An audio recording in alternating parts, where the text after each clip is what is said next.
Baik, Assalamualaikum warahmatullahi wabarakatuh. Kami dari kelompok 3, di sini kami akan mempresentasikan TB2 Dasar Keamanan Komputer tentang bagaimana cara menghindari diri menjadi korban phishing saat bersosial media. Ada teorinya, cara menghindari, dan cara mengatasinya. Tapi sebelum presentasi, alangkah baiknya kita perkenalkan diri terlebih dahulu. Perkenalkan, nama saya Sakti Atila Aulia Bintang, NIM 126. Halo, saya Noval Adrianto dengan NIM belakang 151. Perkenalkan, nama saya Alif Linggar Syamsuddin dengan NIM 099. Baik, kita next. Tentang bagaimana cara menghindari diri menjadi korban phishing saat bersosial media. Ada teorinya, cara menghindari, dan cara mengatasi.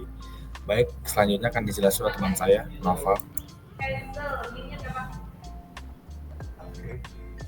Terima kasih untuk Sakti Bintang ya. Jadi yang materi pertama itu ada social engineering atau rekayasa sosial. Rekayasa sosial adalah teknik manipulasi psikologi yang dapat digunakan oleh penyerang biasanya untuk mengecoh korban agar memberikan informasi pribadi atau melakukan tindakan yang menguntungkan penyerang.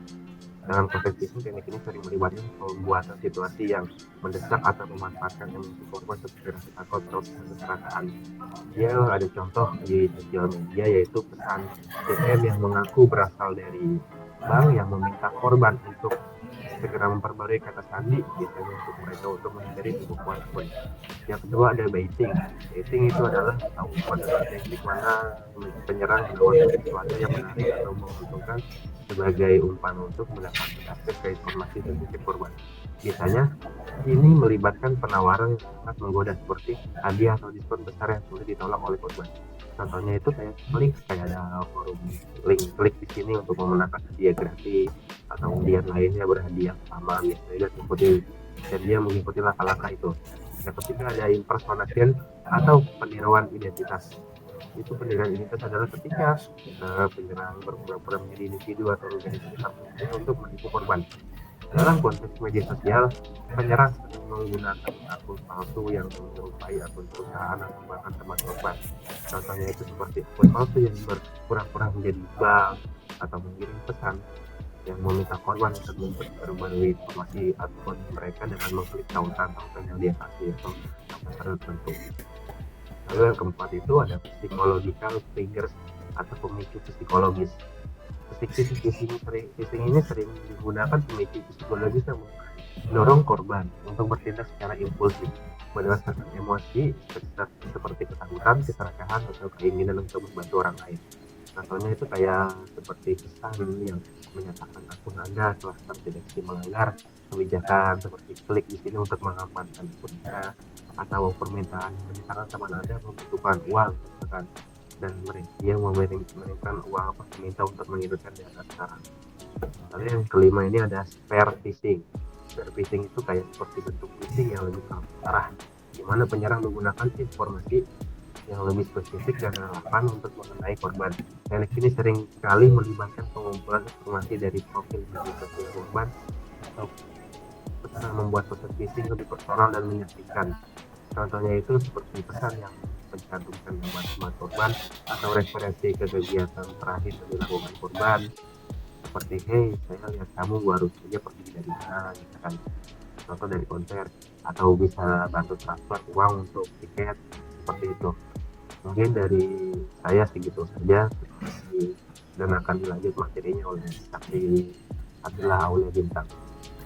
Baik, terima kasih Noval. Selanjutnya kita akan saya akan menjelaskan tentang cara menghindari phishing di media sosial. Yang pertama, jangan percaya dengan mudah pada pesan yang tidak dikenal. Nah, phishing ini sering terjadi dimulai dengan pesan yang tampak mendesak atau penting dari pengirim yang tidak dikenal. Penyerang dapat mengirim pesan melalui DM atau direct message, komentar, atau email yang mengklaim berasal dari pihak terpercaya seperti bank, perusahaan, atau bahkan teman kita. Nah, yang kedua ini ada verifikasi akun dan tautan. Penyerang seringkali membuat akun palsu yang menyerupai akun resmi. Akun ini mungkin memiliki nama pengguna dari gambar profil yang terlihat sangat mirip dengan yang asli. Selain itu, Tautan yang mereka bagikan mungkin terlihat seperti URL yang asli, tetapi memiliki sedikit perbedaan seperti tambahan huruf atau angka. Selanjutnya, yang ketiga, aktifkan autentikasi 2 faktor 2FA. Autentikasi 2 faktor adalah salah satu faktor terbaik untuk melindungi akun media sosial. Dengan 2FA, bahkan jika kata sandi kita bocor, penyerang tetap memerlukan kode tambahan yang dikirimkan ke perangkat kita untuk mengakses akun kita. Yang keempat, jangan membagikan informasi sensitif. Salah satu kesalahan umum yang paling sering terjadi adalah terlalu banyak membagikan informasi pribadi di sosial media. Penyerang dapat menggunakan informasi ini untuk membuat serangan phishing yang sangat meyakinkan. Yang kelima ini, waspadai tawaran yang terlalu bagus untuk jadi nyata. Phishing seringkali memanfaatkan rasa keserakahan atau antusiasme terhadap tawaran tertentu. Penyerang mungkin menawarkan hadiah, undian, atau diskon besar-besaran untuk memikat korban agar mengklik tautan atau memberikan informasi pribadi. Selanjutnya, periksa pengaturan privasi akun kita. Sebagian besar platform media sosial memungkinkan pengguna untuk mengontrol siapa yang dapat melihat informasi dan aktivitas kita. Mengoptimalkan pengaturan privasi dapat mengurangi peluang penyerang mengakses data kita. Selanjutnya ini ada gunakan perangkat lunak untuk keamanan. Nah, perangkat lunak keamanan dapat membantu melindungi perangkat kita dari tautan atau file berbahaya yang digunakan dalam serangan phishing. Ini tuh bermanfaat untuk mendeteksi dan memblokir ancaman sebelum mereka menyebabkan kerugian. Selanjutnya, edukasi diri sendiri.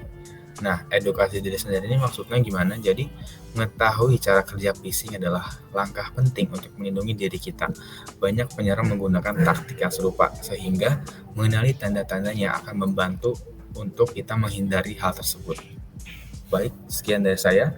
Selanjutnya akan dilanjutkan oleh Linggar. Silakan. Baik, terima kasih kepada Sakti dan juga Noval yang telah menjelaskan dua materi yang tadi. Sekarang saya akan menjelaskan bagaimana cara mengatasi phishing dari media sosial. Nah, yang pertama itu kita dapat keluar dari halaman web atau aplikasi yang terbuka. Tujuannya adalah dengan kita keluar atau close atau log out dari web atau aplikasinya, kita dapat memutus sesi aktif sehingga peretas itu tidak bisa lagi mengakses akun secara langsung gitu. Kemudian yang kedua, kita dapat segera mengganti password pada akun. Nah, mengganti password sesegera mungkin itu mencegah pelaku menggunakan informasi tersebut untuk login dan menyalahgunakan akun kita, sehingga kita jadi aman dari kasus-kasus fitnah di internet kayak atau kirim-kirim phishing yang lain. Kemudian yang ketiga adalah kita dapat memeriksa aktivitas pada akun kita sendiri. Nah, memeriksa riwayat aktivitas kita dapat membantu mendeteksi apakah ada login mencurigakan atau perubahan yang dilakukan tanpa seizin kita. Dengan begitu, kita dapat bisa sesegera mungkin mengambil tindakan seperti menghapus perangkat yang tidak dikenal atau melaporkan aktivitas ke penyedia layanan media sosial seperti Instagram, Facebook, atau Twitter, atau yang lain-lain. Yang keempat adalah kita dapat menggunakan scan antivirus. Nah, dengan memindai menggunakan scan antivirus, kita dapat membantu mendeteksi dan menghapus file atau aplikasi yang berbahaya dan juga tersembunyi. Nah, antivirus juga bisa memberikan peringatan jika ada ancaman lain di perangkat device kita gitu. Kemudian ada yang kelima adalah menghapus aplikasi atau file yang mencurigakan. Nah, beberapa malware terinstall sebagai aplikasi atau file yang tampaknya tidak berbahaya. Namun, menghapus aplikasi atau file yang mencurigakan dapat mencegah malware dari beroperasi lebih lanjut dan mengurangi resiko pencurian data atau kerusakan pada sistem device kita. Kemudian yang keenam adalah kita dapat melakukan backup file. Nah, melakukan backup file memastikan kita memiliki salinan data yang aman sehingga bisa memulihkan informasi penting yang kita punya setelah ancaman diatasi. Kemudian yang terakhir ada melakukan factory reset atau reset pabrik. Nah, factory reset itu sendiri apabila device kita itu tidak bisa kembali seperti normal atau malware tidak dapat dihapus, maka kita dapat melakukan factory reset. Tapi resiko tingginya adalah file-file yang kita punya itu bakal kehapus semua. Jadi pentingnya untuk melakukan backup file yang tadi. Nah, dengan melakukan langkah-langkah tersebut, kita dapat meminimalkan kerugian dan mengamankan data dari potensi ancaman yang lebih besar. Mungkin segitu saja dari saya. Baik, terima kasih Linggar atas penjelasan tentang mengatasi phishing di media sosial. Selanjutnya, saya akan membacakan sedikit kesimpulan dari presentasi kita kali ini. Phishing di media sosial adalah ancaman serius yang memanfaatkan teknik manipulasi psikologis untuk memperoleh informasi pribadi korban. Dengan memahami teori-teori seperti rekayasa sosial, peniruan identitas, dan baiting, pengguna dapat lebih waspada terhadap potensi serangan. Untuk menghindari phishing, penting untuk memverifikasi sumber pesan, berhati-hati dengan tautan dan lampiran, serta mengaktifkan autentifikasi 2 faktor. Jika menjadi korban, segera ganti kata sandi, periksa aktivitas akun, dan laporkan ke platform. Dengan langkah-langkah pencegahan dan pemulihan yang tepat, pengguna dapat menjaga keamanan data pribadi mereka di media sosial. Baik, terima kasih Pak Raka. Sekian presentasi dari kelompok kami, kelompok 3, kurang lebihnya mohon maaf. Wassalamualaikum warahmatullahi wabarakatuh. Terima kasih.